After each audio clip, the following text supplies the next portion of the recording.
നമസ്കാരം കൂട്ടുകാരെ. ഡ്യൂട്ടി കഴിഞ്ഞ് വന്നപ്പോൾ ഞാനൊരു പാക്കറ്റ് ഫ്രോസൺ കപ്പ വാങ്ങിച്ചിരുന്നു. ഫ്രോസൺ എന്ന് വിചാരിച്ചാൽ നല്ല ഫ്രഷ് സംഭവം കേട്ടോ.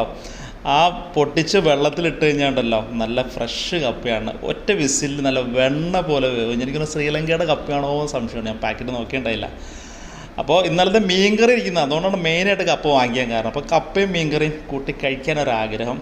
എന്നാൽ പിന്നെ കപ്പ 2 വിസിലിച്ച് വേവിച്ച് ആ ഗ്യാപ്പിൽ പോയി ഡ്രസ്സൊക്കെ മാറി ഒന്ന് സെറ്റായിട്ട് ഒന്ന് റിലാക്സായിട്ട് ഇടിച്ച മുളക്, നമ്മുടെ വെളുത്തുള്ളി, ചെറിയ ഉള്ളി, ഉണക്കമുളകെല്ലാം കൊണ്ട് നന്നായിട്ടൊന്ന് ഇടിച്ച് സെറ്റാക്കി ഒരു ചമ്മന്തി പരുവാക്കിയിട്ട് കടുക് പൊട്ടിച്ചിട്ട് കപ്പ റെഡിയാക്കി കേട്ടോ.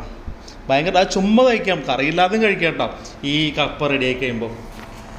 മറ്റേ കപ്പയാകുമ്പോൾ നമുക്ക് കയ്യിൽ അഴുക്കാവും, ആ ചെളി വീറ്റ് കട്ടിങ് ടേബിളിലാവും, പിന്നെ കട്ട് ചെയ്യാൻ മുറിക്കാനൊക്കെ പാടും. ഇത് അതിൻ്റെ പ്രശ്നങ്ങളൊന്നും തന്നെ ഇല്ല. ഞൊടി ഇടയിൽ സംഭവം റെഡി ആയിട്ടുണ്ട്. ചെറിയ പൈസയുള്ളൂ, 5-6 ദിവസം കണ്ടുള്ളൂ.